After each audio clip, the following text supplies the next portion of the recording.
오늘은 그 만리장성에 얽힌 이야기를 좀 해드릴까 합니다. 만리장성은 1년에 관광객이 한 1000만 명쯤 온다 그러더라고요. 중국인들이 만리장성에 대해서 상당히 자부심을 갖고 있는 것 같고, 또 실제 유네스코 세계문화유산으로 등재도 돼 있고요. 또 7대 불가사의라고도 하잖아요.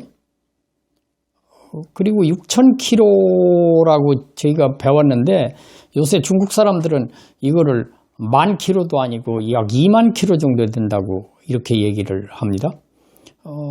그러니까 그 길이가 어느 정도냐 그러니까 북미에서 남미까지의 거리를 합친 것보다 더 길다, 이렇게 얘기를 하지요. 저 뚱은 뭐라고 얘기를 했는가 하면은 부도장성 비호한, 이런 얘기를 했다고 그래요. 이게 뭐냐면은 장성에 오르지 않으면 남자가 아니다, 이런. 중국 사람들이 그러면 언제부터 이걸 쌓기 시작했는가? 진나라 진시황이 쌓은 걸로 되어 있지만, 그 전에도 부분적으로는 우리나라라든지 이런 나라, 전국시대 이런 데도 쌓기 시작했다고 그러죠.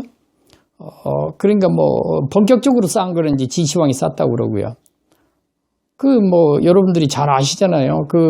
북쪽에 있는 흉노들이, 그러니까 기마민족들이 자꾸 쳐들어와서 귀찮게 하니까 이거는 이제 쌓아야 되겠다, 그래가지고 이제 쌓았다, 이런 것이 이제 표면적인 이유고, 또 다른 이유 하나는 진시황이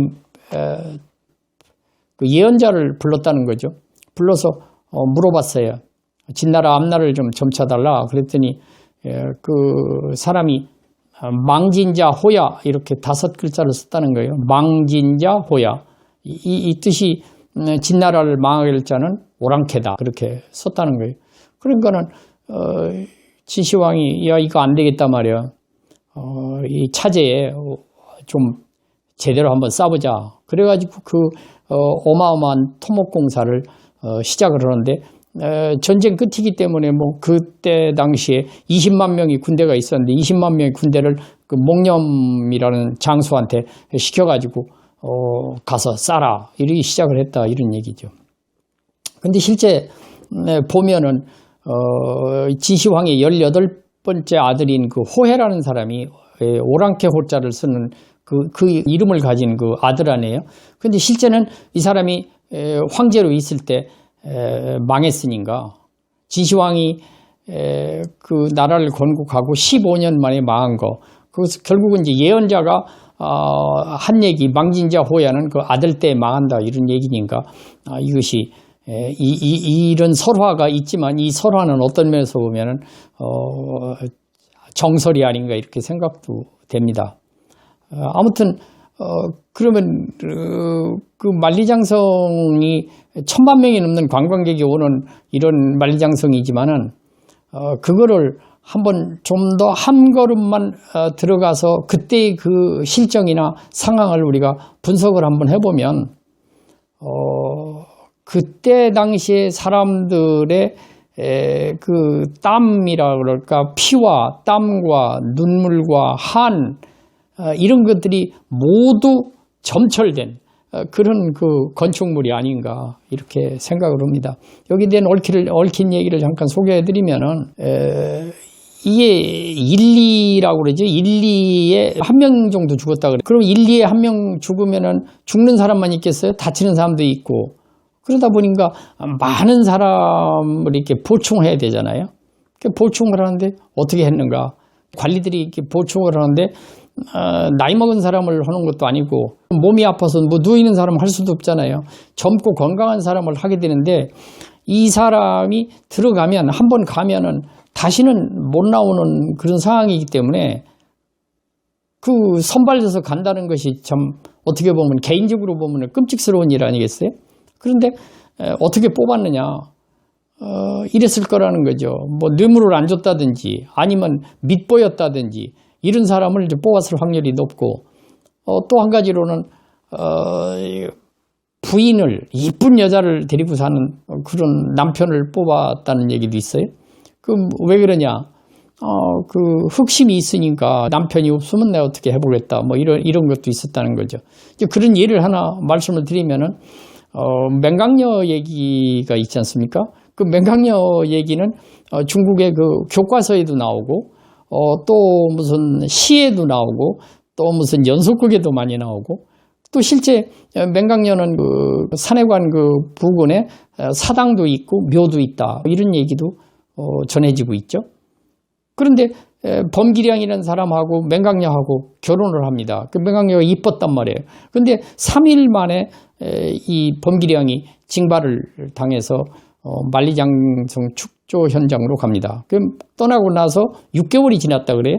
지났는데 맹강녀가 하루 저녁은 잠을 자는데 꿈속에 남편이 나타나서 춥다고 그러더라는 거죠.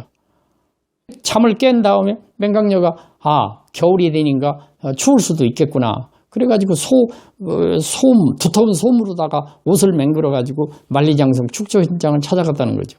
찾아갔는데 남편은 이미 죽었어요. 그 시신도 못 찾는 거예요. 그 맹강녀가 얼마나 슬프던지 거기에 남편의 시신을 찾으러 3일 밤낮을 잠도 안 자고 돌아다녔다는 거죠. 돌아다녀서 결국 찾았는데 그 시기에 그 성벽이 40리가 무너졌다는 거죠. 맹강녀는 자기 남편을 끌어안고 강물로 뛰어들어서 죽었다. 뭐 이런 얘기입니다. 또 사마천의 사기에 보면은 진승오광이라는 사람이 있지 않습니까? 진승오광이 그 농민 반란군이거든요.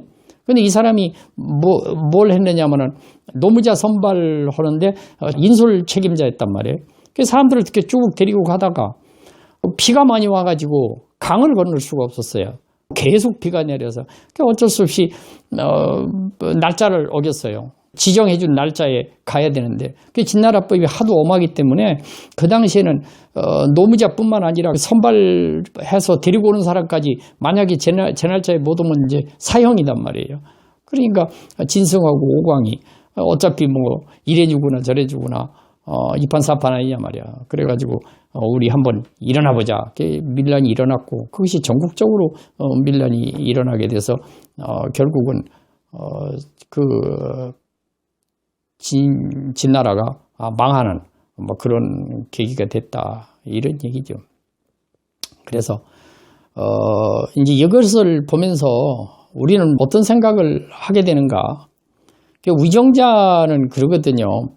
백성을 위한다고 하는 거예요. 백성을 위한다고 그러고 또 백성들을 위해서 이런 일을 할 수밖에 없다. 이렇게 얘기를 하는데 과연 그것이 100% 백성을 위한 길이었느냐라고 하는 거는 한번 생각해 볼 필요가 있고 또 어떤 지도자가 어떤 정책을 할 때는 좀 더 신중하고 사력 있게 해야 되는 것이 아니냐 뭐 이런 생각이 들어서 그 진나라 때 만리장성 축조에 대해 얽힌 얘기 잠깐 해드렸습니다.